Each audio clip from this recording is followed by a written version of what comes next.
The biggest name. You're locked into JJ and Alex. With the insight and analysis on the teams you can't live without. This is 97.5, the KSL Sports Zone. Welcome back, everybody. JJ and Alex, 97.5, the KSL Sports Zone. We appreciate you being with us on the show today. Jazz Ticket Tuesday.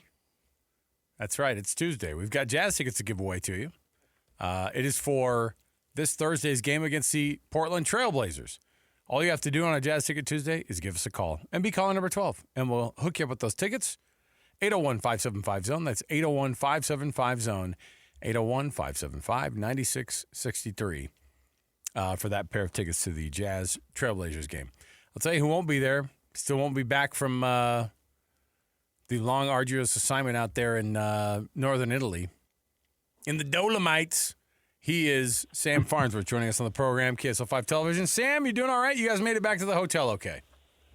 Made it back. Woo. It was dicey, Tell you huh? what, a little bit dicey. So I'm on a little excursion right now from Milan, right? We have so many Utah skiers competing up in a town called Livigno. To get to Livigno, I had to take a 2-hour, 45-minute train from Milan, transfer from a town called Tirano onto a bus for about another hour to a town called Bormio, onto another bus for about another hour into Livigno. Wow. But to save some money, they booked my hotel about halfway between Bormio and Livigno. Oh, there you go. So I gotta take a bus. Anyway, it was snowing today, and the bus is taking these tight, windy roads in the snow, and I'm just trying not to look out the window and say a few prayers to get back here. But I made it. We're good. Okay, good. We were worried you were in some kind of hostage situation or something. We were worried about you. Well, I was worried because I was worried because I'm like, what? I was like, I know you guys are out there driving around the mountains, but I'm like, come on, is it really that dicey? The thing you just described there sounds like what they did in the 1912 Olympics. And then we took the train into Bormio. Then we took it like that. You just described how we used to travel to Olympics, and so you got the real legitimate deal there. If only I used that voice, it would have been so much better. You know what? I tell you what, though, I was nervous for a while there because I left the media center late because the internet connection there is way better. So I just took my time. I left the media center late. There was 2 buses left to get me back to my hotel. I'm at the bus stop. 15 minutes before that bus is supposed to come, that bus never came. Oh. I'm waiting at that bus stop for about an hour and 20 minutes thinking, I wonder where I'm going to sleep tonight. But my bus finally came. So, anyway, that's my story for you guys. Good you're safe and sound. There's so much to talk about. We're in the thick of it here in the Olympics. A lot of great storylines. What was the one you covered today? This was awesome. And it was awesome. In fact, it might be the most awesome moment so far of these Olympics for me. I was at the men's slopestyle final. That's the ski event where they come down, they hit rails and hit some big jumps to finish and do some tricks and things like that. And Salt Lake City's Alex Hall got the silver medal. Now, he won the gold in Beijing 4 years ago, and just phenomenal run out there, right? But with the Beijing games, you guys remember, no one could go with COVID and China's strict government. No one was allowed to go. So you kind of go to the bottom and it's quiet and empty. And the only other people down at the bottom of the lift or of the slope after he threw this killer run and won a gold medal was his teammates, right? And he calls his teammates some of his best friends. So he said, it was so cool. I got to celebrate with my best friends. But this time around, he got the silver. And he admitted that obviously gold. He felt like he had what it took to get gold, but he got the silver. But the big deal was his family and friends, and just probably a couple hundred people there just for him were waiting at the bottom that he got to go hug and celebrate with. It was really emotional for him, and it was really cool to see. You were mentioning all that, and we just watched on the screen that exact moment that you just described, him hugging his parents. He did his final run there, and he lands backward. The slope style, the ski freestyle stuff is so wild to watch. And there's some, when you're up close and personal, I would imagine it's even more insane because we get the advantage of just having these cameras at every angle showing us that these guys are doing this, but it's just so impressive to be able to do. And this sounds trite, but is Team USA? Are they doing what they're supposed to be doing at this point in the Olympics? Like, are they winning the medals to the rate that they thought they were going to?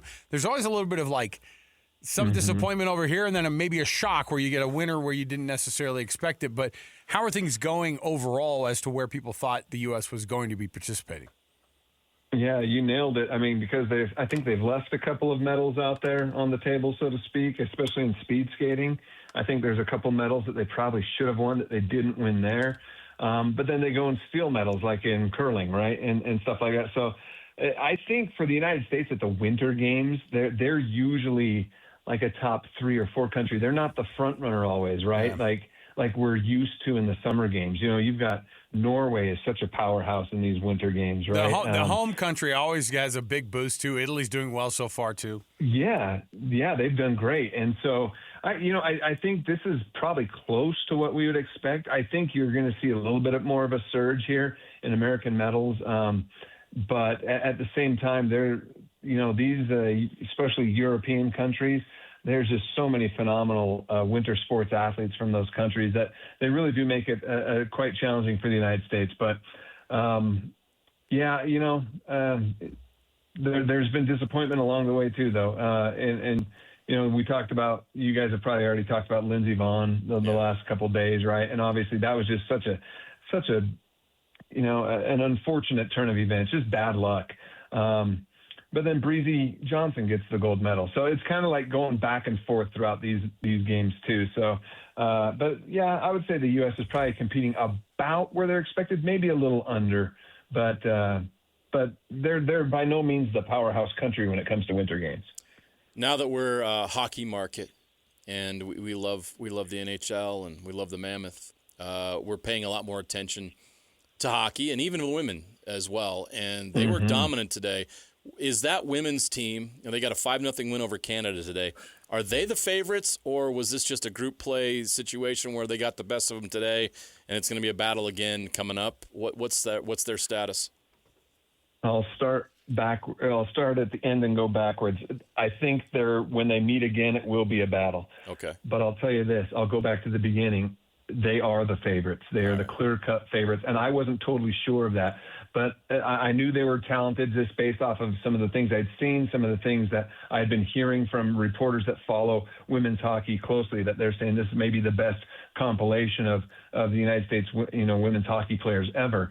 Well, I was talking one of my first couple of days out here when I was out at one of the practices. I was talking to these reporters from Canada, and before I even said anything, they turned to me and they're like, oh, your women's team is, they should win gold. I was like, oh, really?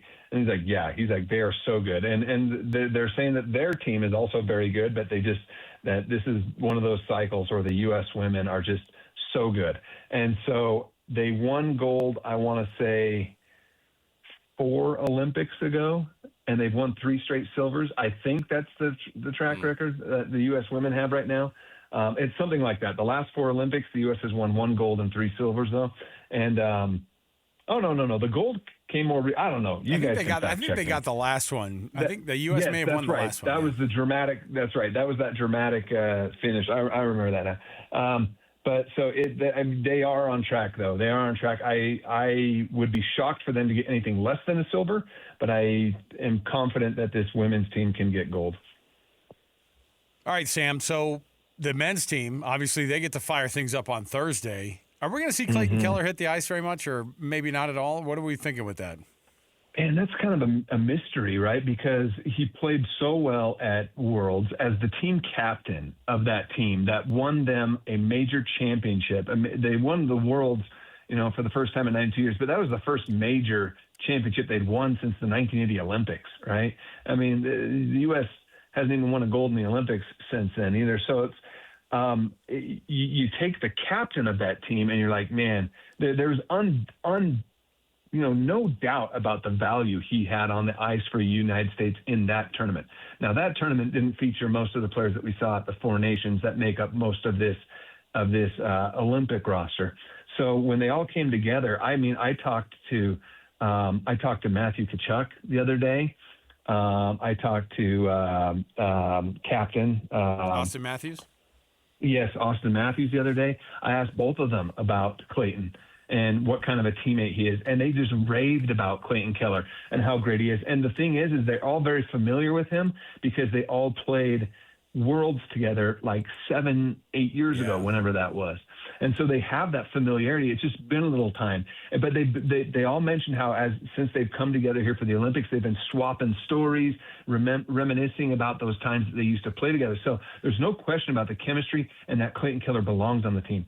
From a talent standpoint, can he get enough ice time? That's the big question. And right now, from everything that I haven't seen a ton of practice, but from what I saw and from what I'm seeing reported from practice, is that Clayton's been skating. They've got 3 solid lines ahead of him. And so he could be one of those like healthy scratch type guys when it comes to game day. I still think he's going to play. I don't know that he plays Thursday right away as they start to kind of feel out this roster and this team, especially through pool play, through group play. I think you're going to see a lot of shuffling with lines, and there'll be a game where Clayton probably comes in and plays, 25 minutes. And then maybe a game where he doesn't play at all type thing, where as they kind of feel things out before they get into knockout play. But that's going to be definitely one of those stories that's going to be really interesting to follow, to see how much time he gets and if that comes right away or if it comes later or if it even comes at all. He definitely belongs on the team, but how much playing time he gets, that's up in the air still. For those listening that are following the Olympics and looking forward to the next thing to watch, what is that next thing that you think is going to capture everyone's attention in Italy? Well, I'll answer it this way. The next thing for people in Utah, if they're looking for another local to get a medal, how about watch tomorrow in the women's moguls finals? That's where I'm going to be. So obviously that's what I'm going to say that. I'm going to say that because you've got pretty much everyone on that women's moguls team. Their permanent residence is in Utah now, whether they're originally from Utah or not. Their permanent residence is in Utah. Obviously, they train here in the winter, but they're staying almost year-round now, too. But Jalen Koff is the big story. She's originally from Wyoming, but she's lived in Utah for several years now, too. Her family, a lot of them live out in Utah now as well with her.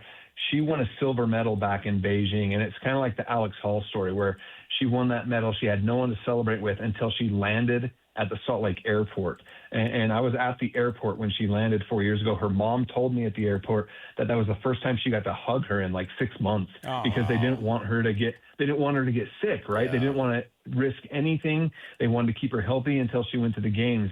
And so this time around, her family, I've been in touch with her mom. Her mom's like, "You're not going to miss us. You're going to see us there tomorrow." She's like, we won't be hard to find, the Jalen Koff supporters. But that, for me, that's one of those great stories, and she's one of the favorites to do very well again in the moguls. And this is one of those events where the U.S. might catch up in the medal count because one of the last World Cup circuits for the moguls, they swept 1 through 4. And so their top 4 here in the Olympics are some of the 4 favorites to finish on the podium. So I think there's a great chance. If you want to catch up in the medal count and you want to see locals win medals, that's what I'm looking for tomorrow. Awesome. Sam Farnsworth, KSL5 Television. Man, it's way past your bedtime, brother. So we're Is it? Yeah, I mean, look.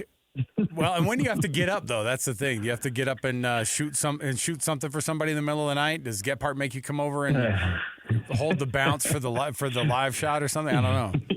Yeah. Usually I'm up at about 4:30, so I can leave at 5, and I'm live at 6 a.m., which is your 10 p.m. But because I'm here in Lavino, I'm sending everything recorded because it's just not we don't trust our connection very well up here. So I get to sleep in a little bit. Enjoy a normal night's sleep, sort of, whatever that looks like covering the Olympics. So, Sam, we appreciate it, man. We'll talk to you again. Thanks, Sam. No problem. Thanks, guys. See there you go. Sam Farnsworth. You could not have a better person, I think, going over and like chatting it up with the other countries. Like Sam gives off before I didn't really like the United States because they seem all cocky. But I met this guy from Salt Lake. He changed my whole attitude about it. Right? He's a good ambassador. We need Sam Farnsworth to broker world peace. That's what I'm saying. He could absolutely. We'll get it done. Change some attitudes towards America. You know what I mean? Us ugly Americans. Yeah.